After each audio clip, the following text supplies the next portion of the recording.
Hello friends, welcome back to my channel. আজকে আমি আবারও চলে এসেছি প্রত্যেক বছরের মতো আবার একটা হেয়ার ট্রিটমেন্ট নিয়ে। এইবারে করব হচ্ছে ন্যানোপ্লাস্টিয়া।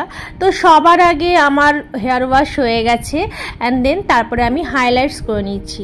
হাইলাইটসটা সবসময় আগে করাতে হয়, কারণ হাইলাইটসে তো কেমিক্যাল থাকে, তো সেই জন্য আগে এটা করিয়ে নেওয়ার পরে তারপরে শুরু হবে ন্যানোপ্লাস্টিয়া। ব্যাস হাইলাইটসটা হয়ে যাওয়ার পরে এবারে হেয়ারটা ওয়াশ করে নিচ্ছি। আর জানো তো, আমার চুলে না টট করে রং ধরতে চায় না, কেন হাইলাইটসে অনেকটা সময় লেগে গেছে।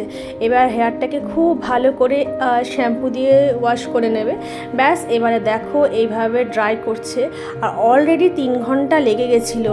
তো বুঝতেই পারছো কি অবস্থা, ওই জন্য সবাই মিলে ওরা লেগে পড়েছে যেন তাড়াতাড়ি করতে পারি। তো দেখো কিভাবে ছোট ছোট সেকশন করে নিয়েছে, পুরো একদম ছোট ছোট সেকশন করে নিয়ে এবার যে ন্যানোপ্লাস্টিয়ার যে ক্রিমটা, সেই ক্রিমটা এবার ওরা অ্যাপ্লাই করে দিচ্ছে।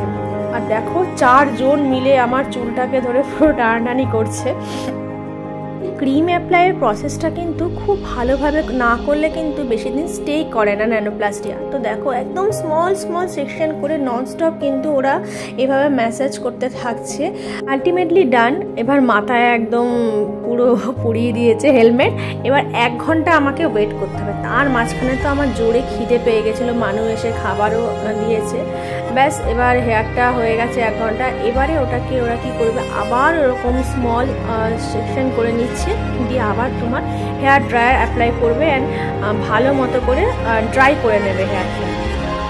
দেখো ফার্স্টে দুজনে হচ্ছিল, কিন্তু এত টাইম পেরিয়ে যাচ্ছিল, আবার ওরা 4 জন মিলে লেগে পড়েছে। ওরা পুরো মাস্ক পরে নিয়েছে, নাহলে একটা তোমার বিচ্ছিরি একটা স্মেল বেরোয়। ব্যাস এবারে তোমার আয়রনিং করতে হবে চুলটা, যেন ভালো মতো করে ক্রিমটা সেট হয়ে যায়। That's it. এবার ফাইনালি আমার ভালো করে ওরা তোমার শ্যাম্পু করে দিচ্ছে। ন্যানোপ্লাস্টিয়ার যে শ্যাম্পুটা ইউজ করা হয় সেটাই করছি, ফ্লোরঅ্যাক্টিভের আমি করছি। তো প্রথমে শ্যাম্পু করে নেবেন অ্যান্ড তারপরে তোমার কন্ডিশনার অ্যাপ্লাই করবে। কন্ডিশনার আর হেয়ার মাস্ক দুটো একই সাথে। তো ওটা তোমার 10 মিনিটের মতো তোমার চুলে রেখে দেওয়ার পরে দেখো ম্যাসাজ করছে কিন্তু খুব ভালো করে। ব্যাস দ্যাটস ফাইনালি কমপ্লিটেড। ব্যাস এবার চুলটাকে ভালো মতো করে ড্রাই করে নিচ্ছে, একটুখানি কাটিং করে নেবে, যেটুকু লেন্থে ড্যামেজ হয়েছে সেটুকুই কাটিং করে নেবে। And here is the result. এত সুন্দর, আমি তো ভীষণ খুশি হয়ে গেছি। আমি খুব একটা কাটিং করিনি, দেখো কি দারুণ লাগছে দেখতে। তো ন্যানোপ্লাস্টিয়া করতে এবার বলি খরচের কথা। আমার কিন্তু লেগেছিল হচ্ছে 7000, যেহেতু আমার হেয়ারটা একটু বড়।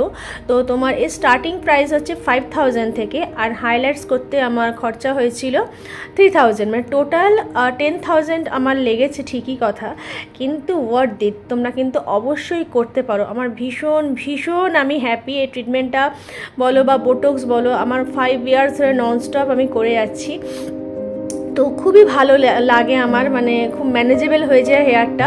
আর ন্যানোপ্লাস্টিয়া বা করলে কিন্তু বা বোটক্স যেটাই করানো কিন্তু হেয়ার স্ট্রেট প্রথমে থাকে, তারপরে কিন্তু একটা ন্যাচারাল লুক থাকে। আর এটা কোনো ঝামেলা নেই, চুল সবসময় তুমি খুলেও মানে বেঁধেও রাখতে পারো, খুলেও রাখতে পারো, অ্যাজ ইউ উইশ। কোনো রকম আর কিছু করতে হবে না। 1 মাস শুধুমাত্র তোমার কোনো হেয়ার অয়েলিং করতে মানা করে দিয়েছে আমাকে।